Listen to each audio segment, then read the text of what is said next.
नमस्कार प्यारे भाइयों बहनों, कैसे हैं आप लोग। जैसा कि आप सभी जानते हैं, मध्य प्रदेश पुलिस कांस्टेबल का विज्ञापन आ चुका है, भर्ती आ चुकी है। आज 14 तारीख है, कल 15 तारीख से आपके फॉर्म भरना स्टार्ट हो जाएगा।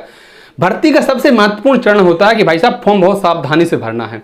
तो फॉर्म हमें कैसे भरना है, इसके लिए हमारा मार्गदर्शन करने के लिए आए हैं अरविंद कुशवाहा जी, जो कि एके ऑनलाइन सेंटर के संचालक हैं।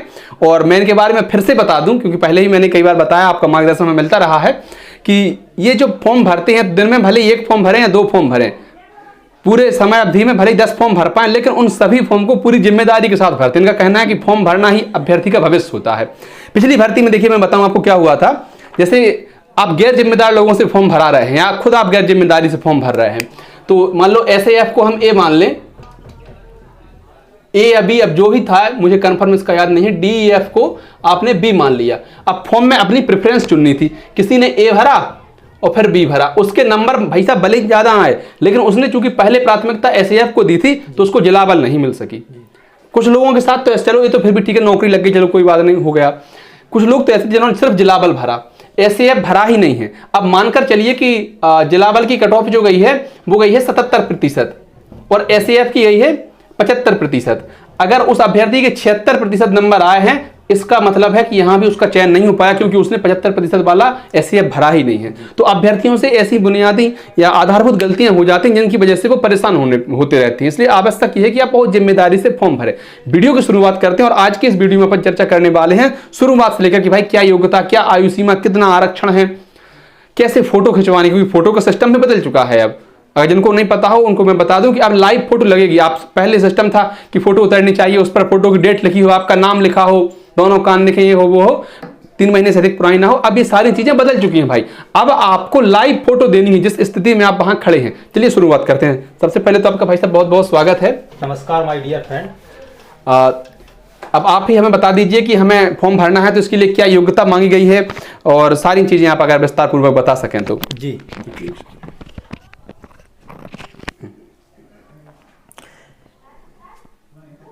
जी, सभी दर्शकों को मेरा नमस्कार।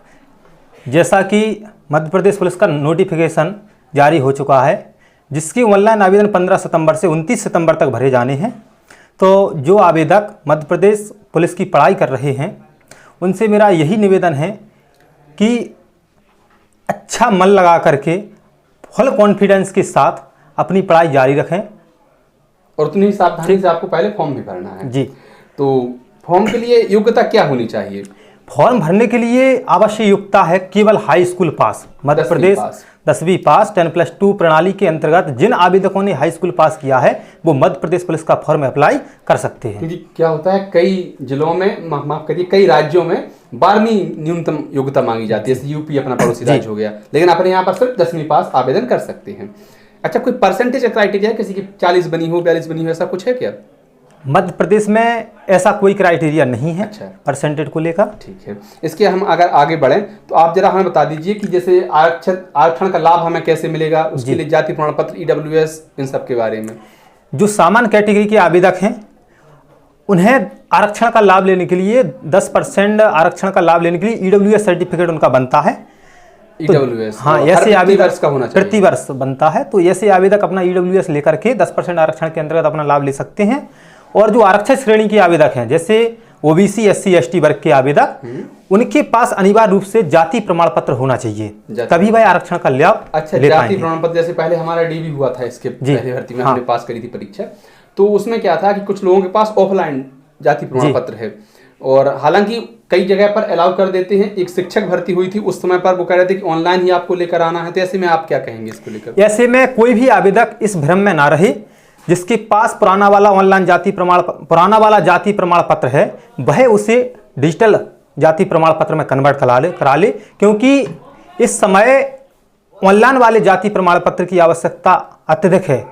पुराना वाला जो जाति प्रमाण पत्र है, उससे अब वेरिफिकेशन को बंद कर दिया गया है गवर्नमेंट द्वारा। अपडेट करा दूं कि अगर आपके पास पुराना जाति प्रमाण पत्र है, जो बहुत पुराने लोग हैं उनके पास होगा, तो कोई परेशान होने की आवश्यकता नहीं है। लोक सेवा केंद्र में जाइए और आपको किसी के साइन नहीं कराने, आप सिर्फ वहीं पर अपनी डॉक्यूमेंट दे दीजिए, वो पुराना वाला दे दीजिए जाति प्रमाण पत्र, आपका नया 5-6 दिन में अपडेट हो जाता है। तो इसका मतलब ये भी नहीं है कि नया बना है, वो डेट सारी चीजें वही रहती हैं।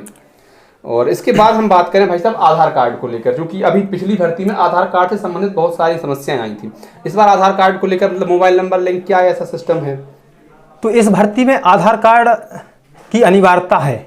आधार कार्ड से जो मोबाइल नंबर लिंक है वो व्यक्ति के पास होना चाहिए, ठीक है, तभी वह OTP वेरिफिकेशन के माध्यम से अपना रजिस्ट्रेशन पूर्ण कर सकता है। अब आती है सब अच्छा ESV का रजिस्ट्रेशन। आपने कहा कि ESV का प्रोफाइल पंजीयन होना बहुत जरूरी है ना, वो आधार कार्ड से ही होगा। इसके बाद जो सबसे ज्यादा महत्वपूर्ण चीज है जो अभ्यर्थी को सबसे ज्यादा परेशान करती है वो है रोजगार। जी, रोजगार को लेकर तो न्यायालय में वो वाद विवाद पहुंच चुके हैं, तो रोजगार पंजीयन की क्या स्थिति है? ये मध्य प्रदेश पुलिस के फॉर्म में रोजगार कार्यालय का जो पंजीयन है वो अनिवार्य रूप से मांगा जा रहा है। तो जिन आवेदकों के पास रोजगार कार्यालय नहीं है वह रोजगार कार्यालय पंजीयन ऑनलाइन से बनवा लें। ऑनलाइन बनवाने के लिए उनके पास आधार कार्ड और समग्र आईडी होना चाहिए। समग्र आईडी में eKYC यानी आधार लिंक होना चाहिए और मोबाइल नंबर लिंक होना चाहिए, इस जिसके द्वारा OTP के माध्यम से उनका रोजगार कार्यालय पंजीयन बन जाएगा। समग्र आईडी पर आप बहुत ज्यादा लोग ध्यान नहीं देते थे। अगर ऐसा है कि आपकी समग्र आईडी में कोई अशुद्धि है आपके नाम में, पिताजी के नाम में और डेट ऑफ बर्थ में, तो उसको भी अपडेट करा लें पंचायत सहायक के पास जाकर, और शहरी क्षेत्र में जो भी करते हो आपके सक्षम अधिकारी, तो पहले उसे सुधार करा लें, उसके बाद रोजगार पंजीयन। और ऐसे अभ्यर्थी जो अन्य राज्यों से हैं वो रोजगार पंजीयन उनका क्या है? अन्य राज्यों वाले आवेदकों का मध्य प्रदेश के किसी भी जिले का रोजगार कार्यालय पंजीयन किया जा सकता है। उसमें जो उनकी स्थिति रहती है वो नॉन MP उन्हें करना पड़ता है और उसके द्वारा एक जिला का चयन करके वह रोजगार कार्यालय पंजीयन अपना बना सकते हैं। आपका जो भी नजदीकी जिला हो उसको आप चयन कर सकते हैं और आप उसमें अदर स्टेट को फिल करते ही हैं। रोजगार के बाद हमने समग्र आईडी की ही बात की कि समग्र आईडी में आप भली भांति चेक कर लें किसी प्रकार की कोई त्रुटि तो नहीं है। इसके बाद आती है फोटो। पहले क्या था भाई साहब, फोटो आपने ऐसे खिंचवानी है, रंगीन कपड़े हों, वाइट बैकग्राउंड हो, फोटो 3 महीने से अधिक पुरानी ना हो, उस पर फोटो खिंचाने की तारीख स्पष्ट रूप से मेंशन हो, नाम लिखा हो। अब क्या स्थिति है फोटो की? अब जो वर्तमान में आवेदन फॉर्म में जो फोटो लग रही है वह लाइव फोटो लग रही है। अब पुरानी जो स्कैन करके फोटो पिछले लगाते थे अपन, उस समय ऐसा नहीं है। स्कैन वाला जो ऑप्शन है उन्होंने लाइव कर दिया है। आपको सामने से ही वेब कैमरा के माध्यम से फोटो खिंचवाना पड़ेगा और फोटो खिंचवाने के समय आप जो है, अधिकतर लोग वाइट कपड़े पहनते हैं, तो हमारा यही उनसे निवेदन है कि जब वो फॉर्म भरवाने जाएं तो कोई कलर कपड़े पहन के जाएं, क्योंकि फोटो का बैकग्राउंड और जो वाइट कपड़ों का बैकग्राउंड होता है वो एक हो जाता है, जिसमें फोटो का स्पष्टीकरण जो है सही नहीं रहता। हाँ, सही बात आपने कही है कि रंगीन कपड़े ही आपको पहनकर जाने हैं, क्योंकि उसमें बैकग्राउंड तो पहले से ही वाइट है, फिर ये दोनों मिल जाती, चेहरा दिख रहा है, वो दिक्कत कर जाती है। लाइव फोटो के बारे में बताऊं जिनको नहीं पता है, आपने अगर कभी SSC का फॉर्म भरा हो, आपने अभी हाल ही में UPSI का फॉर्म भरा हो, या MP में अभी शिक्षक भर्ती जिसमें बीच से ही ये अपडेशन किया गया था, तो उसमें लाइव फोटो ही लगी थी।